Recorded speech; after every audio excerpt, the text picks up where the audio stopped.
Hello, everyone. Thank you for joining me. It's RPG with DBJ, and we are continuing our little get together, our little digital pizza around the table, talk about death and life and undeath and death rights and such. And of course, today's Thursday, so we'll be talking about Third Pillar Thursday. But we already started talking in the chat just a little bit. Janny, Deadman, they already start talking. Hey, Fat Ninja DM, already getting the party started. But I wanted to show Janny something that I just received literally yesterday. We were talking about a little bit in the chat just before we started. Vampire the Masquerade, Wraith the Oblivion, the White Wolf books that dealt with the dead and the dying and the undead and such. So I just received this. Now this is, it might be too blurry. This is Wraith the Oblivion is the 20th anniversary edition. Sorry about the sound there, and sorry about if my voice sounds a little bit gravelly. I picked up some cruise crud when I went on holiday. I went on vacation last week, so I picked up a little something. So sorry about that. But anyway, this is the 20th anniversary edition, and I have to show you something about this book. I'm not sure. Maybe it's not coming across correctly, right? The thickness of this book, let's see if I can compare it to something. There's my cell phone, and let's see if I don't know. It's huge. I don't know. Let's see if I can open it up to get the little binding there. Like, it's huge. It's oh my goodness. It's crazy. It's crazy thick. Okay. Anyway, why do I show it to you guys, and why do I bring up sorry, Kitty, Vampire the Masquerade, Wraith the Oblivion on Third Pillar Thursday when it comes to the environment? Well, we're going to talk about exploration. Third pillar, for those who don't know, is the third pillar of gaming. The first being combat, second one being social interaction, and the third one being exploration. And Jenny mentioned in the chat that it's that Wraith the Oblivion specifically is a cool game, but it made the mysteries of the world too accessible for the players. And I feel like the exploration that Wraith may have been trying to get across was more of an internal exploration. And so dealing with life and death and undeath, you might have to have some mature players, but you can play with it. So let me be a little bit more specific. In the world of Wraith, of course, you play a spirit, a ghost, unsettled dead, and you wander around, and your life has not been finished, so you cannot leave. And one of the great things about the game, that particular game, and maybe I should do this about other games that I have, one of the great mechanics in it are fetters and passions. Two different things, but they link together. And your fetters are persons, places, things that you are attached to in this world, and you need to protect them. Air quotes, you sleep in them. So whether it's a diary or car keys or a CD or some different places and things and people you are attached to that give you power. So automatically the game starts out with you having to have a tie to something in the real world. And the minute when your fetters are destroyed, you go off into oblivion. Your character basically is unattached, not dead, but you are, because you're already dead. You have no place, nothing to hold you to the skin lands, the physical world. And then the second part of that are passions, and anger, jealousy, all kinds of emotions are also power your character, your wraith. So you in order for you to gain certain bonuses in the game, to heal, because you have something called a corpus, you're like made out of protoplasm kind of, and to heal yourself, to power yourself, you are a creature of pure emotion, and based on whatever kind of character you want to make, whether it's like a vengeful character or a character out to bring love into the world or whatever the case may be, you try to cultivate those emotions and hunt down those emotions in the world. So I think it's very interesting. It's quite cerebral to get across to people, since Wraith doesn't quite line up with the other White Wolf games. But anyway, that's a different thing. So I really like the game. A little heady to get into. There's a lot of material to go through. So, but as far as using the environment and the undead environment, I wanted to go back to something that was said earlier in the chat this week about making like a zombie infestation and environmental hazard. Rickard, where is it? Am I pronouncing it correct? I butcher people's names. Is it Johansson or is it Johansson? Like Y or J? Lunch crew. Oh, we brought digital pizza. Anyway, by making zombie infestations an environmental hazard, I think you can really play with it. So, for example, you can have Johansson. Okay, depends. It depending on where the pronunciation of your last name, where you are in the world, things like that. So I know my lazy American tongue probably butchers people's names. Thank you. So there are many different situations you can put people in, especially like if you take a look at the show like Walking Dead, when it comes to zombies and skeletons and such. You can put people in different situations where what was mentioned, going across a swamp or on a boat, and you can feel Rickard. All right, you got it. Not a problem. Excuse me. I didn't mean anything by that. Any offense by butchering people's names, but using like going across the swamp in a boat, and you can feel the undead in there. Whether there's undead hanging below you, and you're going across the catwalk. Whether they're all jammed into a closet and you've got to get into the closet or something like that. Those are cool things. But you can go even further with just, instead of just having an infestation of zombies and skeletons as an environmental hazard. There's one, I didn't make this up. This was in a C.S. Friedman book, When True Night Falls. And the main characters are going through this this wasteland to go, of course, kill this bad guy. And I'm being very general because I don't want to give away the book too much. But they're going through the wasteland, and the wasteland is like this black rock, and they have these trees with no leaves on them. They're just like white and spindly, and they're basically, it's like a dead forest, and there's nothing there except in the distance there are these lizard-like beasts with like black scales and such, and they're trying to avoid them. And they're going through this wasteland, and they're just like, why is everyone so scared of it? Skeletal pillars. Now, I've never played at Deadman. I've never played the Castlevania games, but it might be similar. If you know I'm heading where I'm heading. So they didn't understand why everybody was scared of this dead forest. So they go to rest, go to sleep, and then by simply just taking a little break, they end up finding out that they slept for hours. So they get up and they're like, man, what's going on? And come to find out that this wasteland is making them want to fall asleep. And when they stop and take a look at some of these trees, they realize that these white bony trees are sprouting out of the bones, out of the very chests of people who went through this wasteland, who probably fell asleep, never woke up, died, and began growing these trees that are in this dead forest. Of course, when they took a look around and they see 100,000, tens of thousands, millions of these trees in this forest, they realize they're all dead people. And so, of course, panic ensues, and of course, they run for it. Excuse me.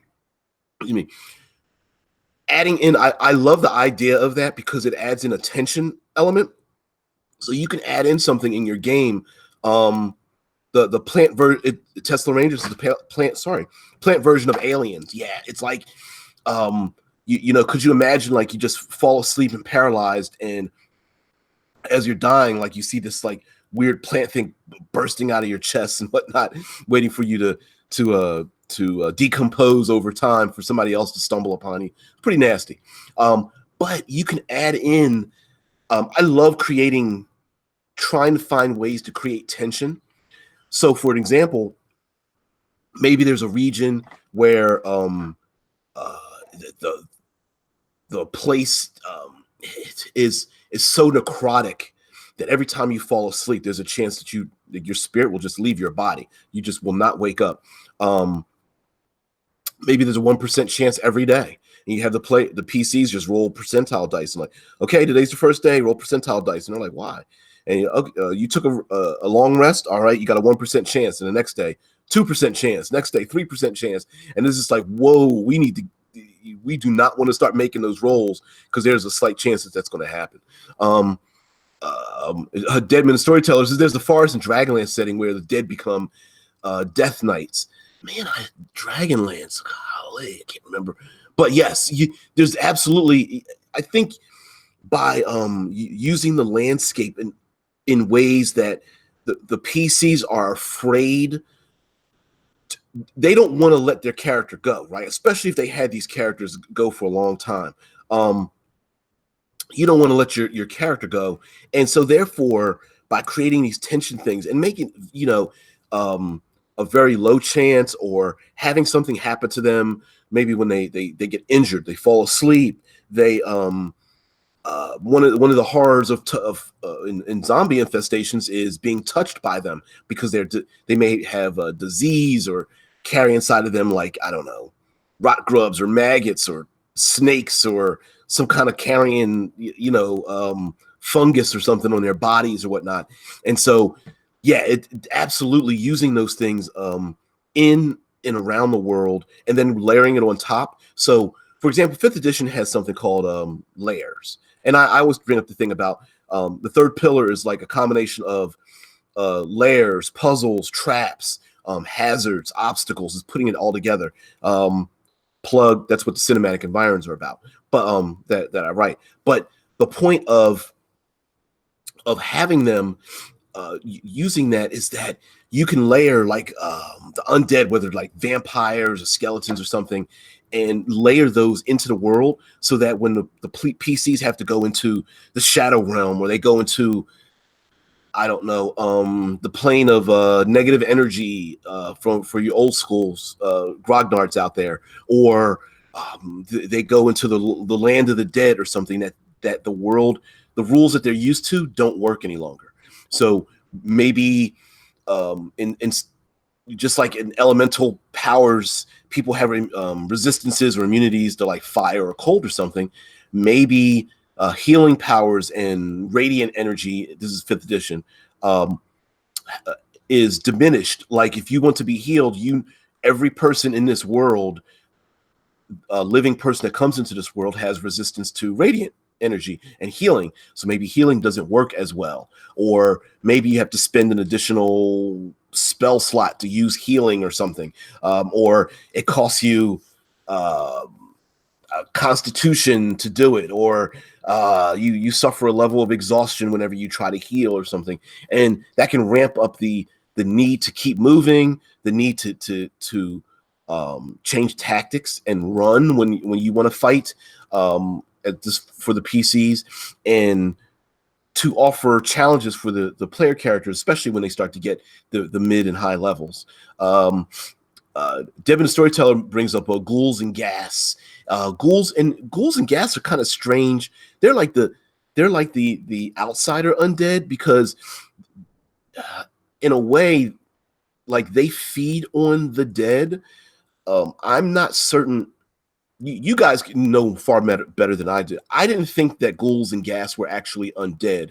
I thought that they just were flesh eaters and that they ate the flesh of the dead. I always pictured like gentlemen ghouls and gas wearing top hats in Victorian England or something like that, rolling wagons or barrels through the street, picking up the dead and making deals to take the diseased dead off of people's hands and a couple of coins and whatnot to do their nasty experiments or something like that, or have their meals and stuff. I don't know why that. I don't know. It's just an image I had in my head. But anyway, another thing to reshape, reskin using the environment is to change the damage sources, right? So you've got yourself pit traps, you've got collapsed ceilings, you've got bear traps where someone's leg gets caught, all those kind of things. And most of them do like falling damage, like bludgeoning damage. You can fall down into a pit and get hit with piercing damage. Maybe you can add in a couple things like poison or whatever.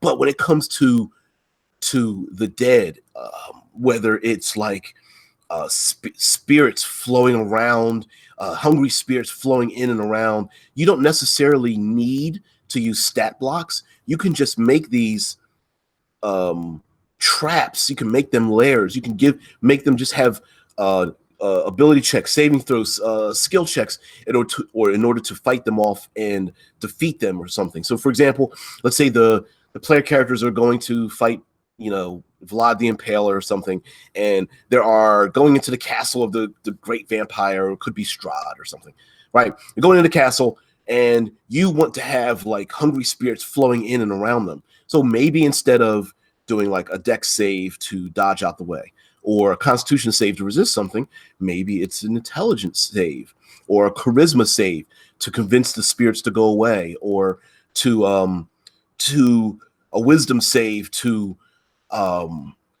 steel yourself with resolve to keep the hungry spirits away, or to close your eyes and have them just disappear, screaming in your ears and telling you all of your failures and stuff, and you just want to close your ears and eyes and have them go away.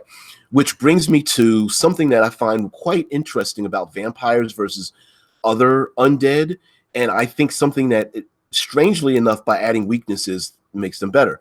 Let me go back a little bit.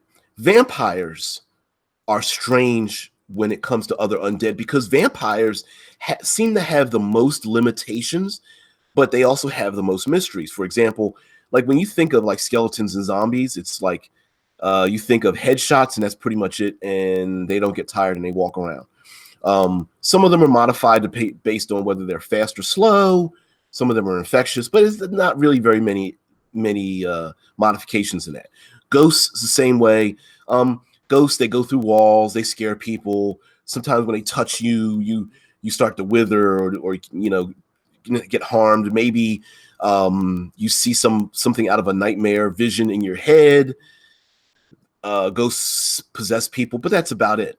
But for vampires, it's kind of weird because, Exalted has the Shadowlands. Exalted, man, that's a blast from the past. Get your bucket of D10s. The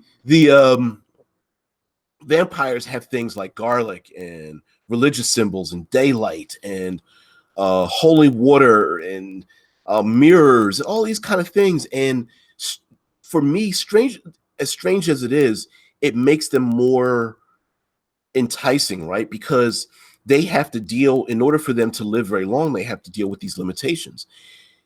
I think it would be very cool to add some of those limitations to some of the undead that you have, so that you could ramp up the threat of the undead, but also offer the player characters the ability to use some brilliance to get around the undead that you're using. I'll give you an example. Let's say the undead cannot cross a salted barrier or something, right? So like a pentagram with salt around it or something like that. So maybe the PCs have to find this sack of sand or a barrel of salt, and they could use it to draw a line across the room to keep the undead on the other side. Or it could be the sound from these silver bells that are just very beautiful and reminds them of life. And maybe the hungry spirits, the banshees or something, scream in terror by these simple silver bells that are hung in doorways or something. Or just like vampires have to be invited in, maybe the undead are terrorizing the city, and they are the ghosts or spirits or wraiths or something are coming in and they're going after people that have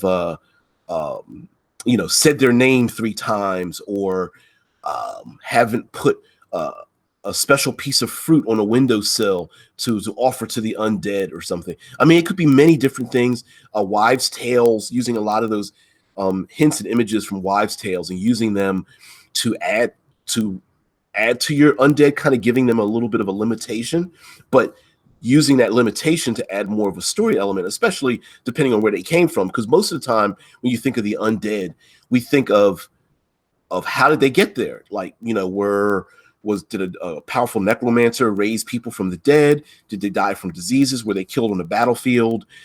Were they infected like a vampire? Was blood exchanged over, what was it? Drinking the blood of a vampire over 3 days or something, turn them into like the Bram Stoker thing. I mean, you can play with all those, especially if the player characters are fighting. Imagine if the player characters know that and they're fighting a vampire and one of the player characters gets bit one day and they're like, whoa, if I get bit 2 more times on each day, will I change it to a vampire? And of course, then you got to tell them, yeah, it sounds cool, but I'm gonna take your character away because you're gonna be an NPC. And they're like, oh, whoa, I don't want that to happen. As opposed to saying, yeah, I would love that to happen. Although I guess you can make a vampiric race using the rules from the DMG, just reskinning some of the races. Anyway, so of course you have yourself darkness and cold, fears. You can start to use some of those mental attributes instead of the physical attributes for the players to have to make it through, a dark forest or something, or an abandoned city, or even in the future, like space stations or whatnot, and just being assaulted by their memories or their failures or whatnot. And so you can start adding in some of those saves, those resistances, those skill checks or something, attribute checks, using the mental stats, using those the willpower and such instead of like the endurance and stuff, so to allow different players to have to rise to the occasion. So you can move the spotlight around. So some people can, the weakened, the physically weak wizards and maybe clerics might shine when being mentally assaulted by spirits, whereas maybe later on the physical characters that are fighting the skeletons and zombies may shine. Prue says smoke from burning sage is used to get rid of spirits and bad energy in several superstitions. Yeah, burning sage, wolfsbane, garlic. I bet if you did some Google foo, you could probably find wives' tales and things that are burned. And imagine, if you will, I'm sure in many ways when Gygax created the cleric and the ability for them to channel their energy to turn undead, holding aloft a holy symbol or something, or proclaiming, taking the deity's name in their mouth and just like screaming it out and telling them the evil to back off or something. I'm sure much of that had to do with those superstitions about, like you said, burning sage to get rid of bad energy and spirits.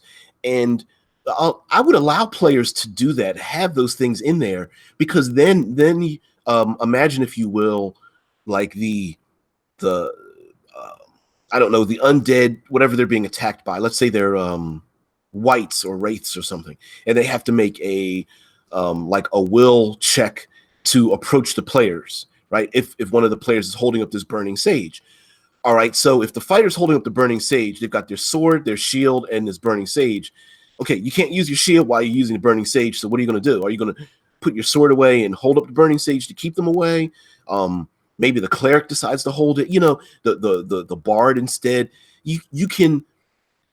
What's the way to say this? By giving options, you can also compound some of the difficulties, and I think we tend to ignore some of the simpler things because we want to go more complex, right?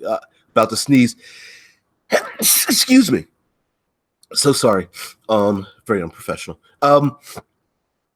things like occupying someone's hands, or um, deciding that it's safer to move slower than faster, although faster may get you across a dangerous room, but slower you might get advantage. Tesla Ranger says that's what henchmen and hirelings are for. It sure is. That and brown pants. Yeah, absolutely right. It's the Scott Post, allude. Yeah, it's the absolute, like, yeah, we're bringing a 10-foot pole, some chickens, some hirelings, and they're going we're going to push them forward and have them fall into all the traps and stuff.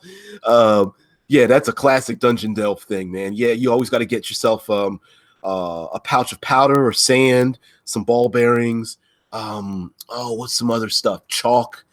What was old classic stuff? A mirror, a magnet, thread. All those little things were just like, if you played first edition and you played BX D&D, you always went for that.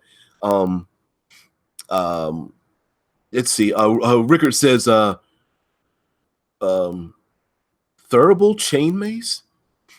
Yep. Proof says flour for the invisible things. Oh, of course, it was flour for invisible things. Ball bearings to detect changes on the floor. It was sand Indiana Jones to get weight, so you can put, when someone steps on a plate that activates a trap, you can put sand down for their foot. It was the chickens. You always had to have chickens because you could throw the chickens in if there was a dangerous creature or something would go after something alive, and it would go after the chickens, and you could make a run for it. 10-foot pole for, of course, the poke and prod and tap things. Thurible equals the smoke thing they use in churches. Yeah. Oh, thank you very much, because I had no idea what that was. Let me take that back. I think we all know what it looks like, didn't know the name of it. Yes. It's the thing that swings back on the chain that smokes. And what a great visual thing for a cleric to have. Not that it's necessary for a cleric to have. I mean, a player character could be, you could play any race and class combination or what have you, and be religious.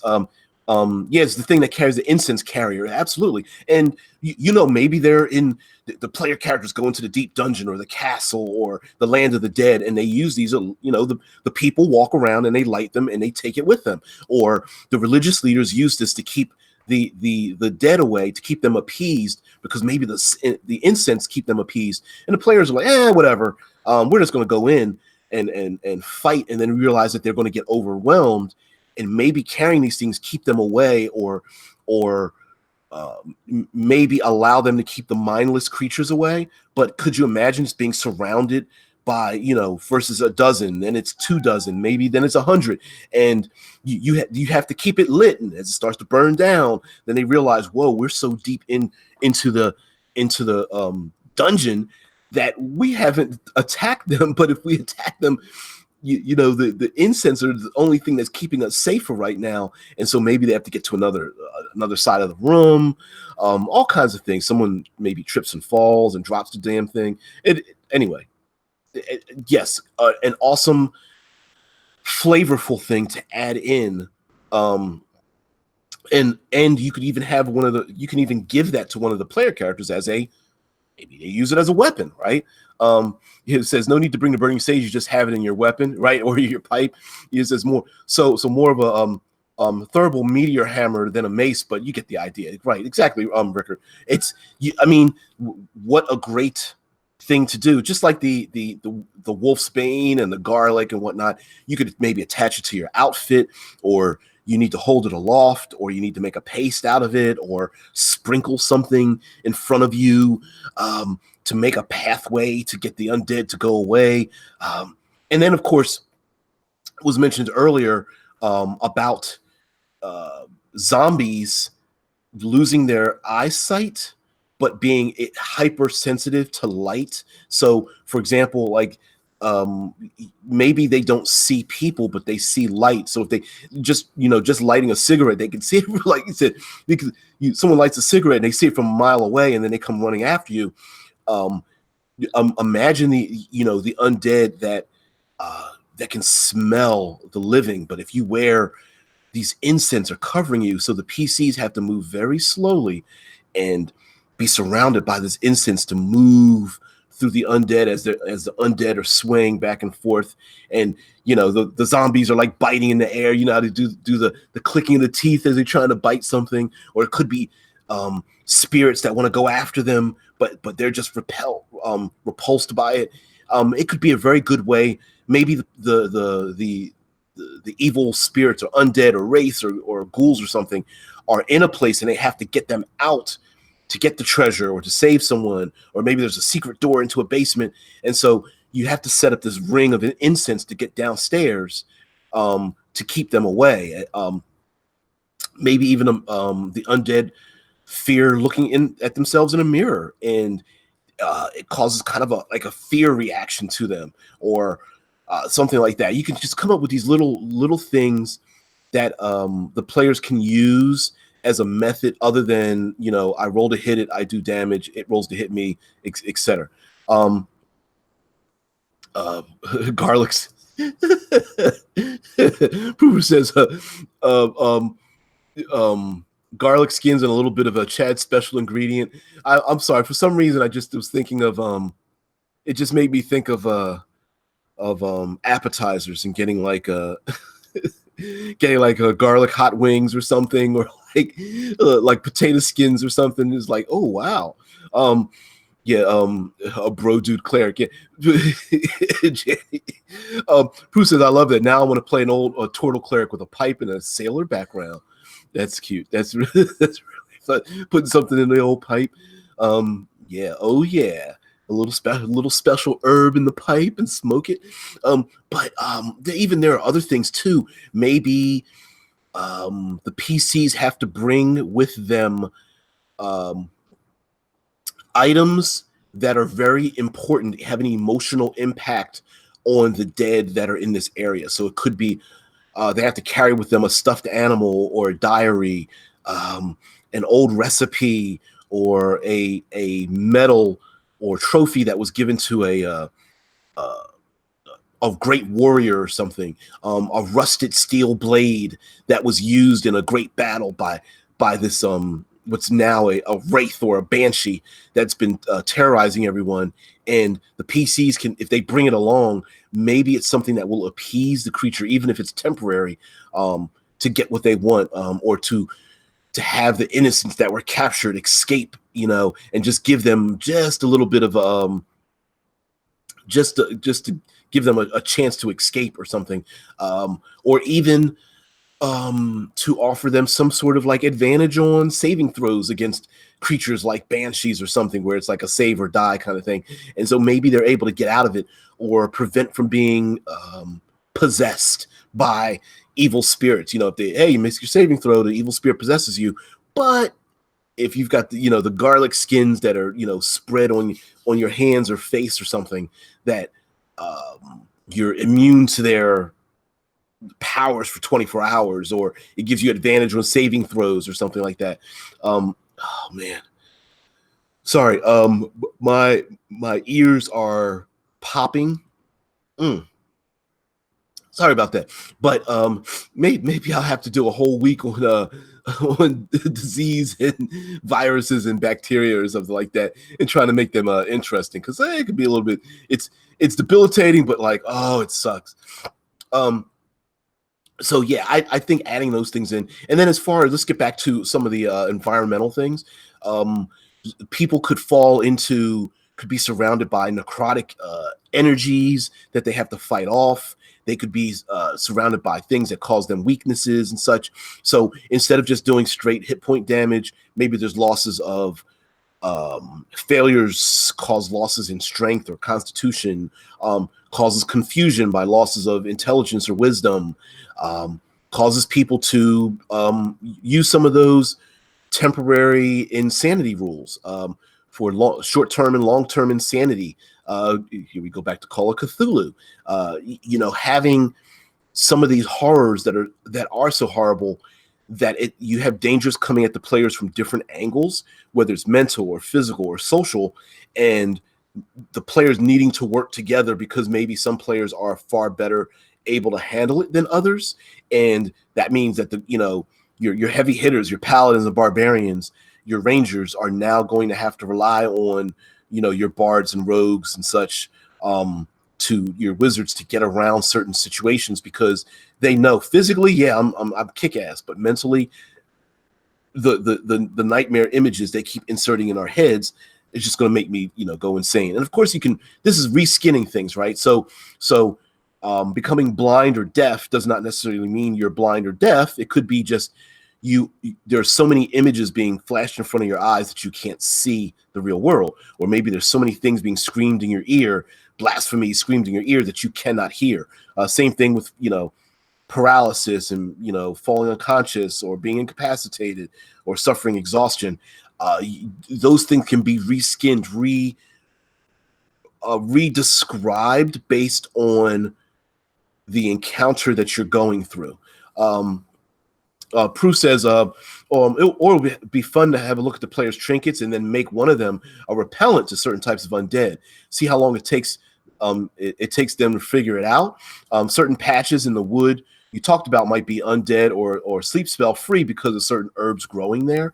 Exactly. So, and see, like what you just said was, is a game master's treat is to take something in that the player character has, a trinket that they've been carrying around for them their whole careers, and that becomes the repellent. That's the thing that unlocks something. Maybe it unlocks a room, or keeps the undead away, or they become entranced by it, almost hypnotized by looking at it, or this powerful wight that has been attacking people and draining them, just wants to hold it, just wants to see it one last time for the player characters to get away, and gives them a chance to run or attack it or capture it, or free it from whatever curse it's under or something like that. So which is another part of the undead, that sometimes it's not even their fault that they are these horrible beasts. It could be a curse. It could be unfinished business that they just cannot. They are a revenant. They are out for vengeance, and it could be that maybe the trinket is something that allows them to bypass or convince these evil creatures. And of course, you mentioned about certain patches in the undead wood. Prue, and Prue also says maybe people die there because they reach those little havens, but then they don't dare leave. And that's another great example of so you tell the player character, or the player characters figure it out. Maybe they make a couple of rolls, some survival or nature rolls, or just through experience. They go through the dead wood. They realize that if they go through the woods, they might fall asleep from the sleep spell effect or something, right, to make them fall down and just want to take a nap and have this chest burster thing come out of their chest. So they're like, okay, we need to find these little patches where these herbs are growing and it's safe for us. But now the distance to go from one place to the other, they may have to run for it, or they might be victims of this miasma, this weird, overwhelming need to just want to sit down and just lean against a tree and take a nap. And so now you're pushing the players. Okay, they have to run. They got to make a mile to go from one place to another, and they dare not stop. There might be a chance that they get exhausted. They might have a chance that they trip and fall. Maybe there are things in the woods that are hunting them. Maybe one of the players, ends up falling asleep, and they have to wake them up and carry them, or something like that. Excuse me. So yeah. So those are great ways to ramp up tension and whatnot. If I keep going, guys, I want to keep coughing and stuff. So anyway, thank you guys for joining me. I'm sorry I'm cutting it short, but my throat is just really killing me right now, and I know you can hear me sniffling and stuff. So I already took some cold medicine, but I think just me talking, me just rambling and stuff is just starting to accent it just a little bit too much. So thank you very much for joining me. I'm DBJ. This is RPG with DBJ. All the information you need is below. If you're just like Patchwork Gray, hey, what's up? Yeah, thanks guys. I'm just not feeling too good, but I don't want to just I don't feel good. I don't feel like being here. I don't know. It's just a thing, man. Yeah. All you guys, thank you so much for joining in. hopefully there will be new things coming along. I'm still learning OBS Studios. It's really cool. So something special is coming along. I'm trying to get the streaming right, because it's buffering a little bit too much. So I'm gonna have to change that a little bit. Oh, tomorrow is Clive Barker's birthday. What a nasty dude! Oh my goodness. A horror movie. I don't know, classic or whatever. Thanks, guys. Thanks for thanks for the well wishes. You guys take it. You guys take it easy. Thank you very much. I'm gonna end the stream now before I make a fool of myself. I will see you guys tomorrow.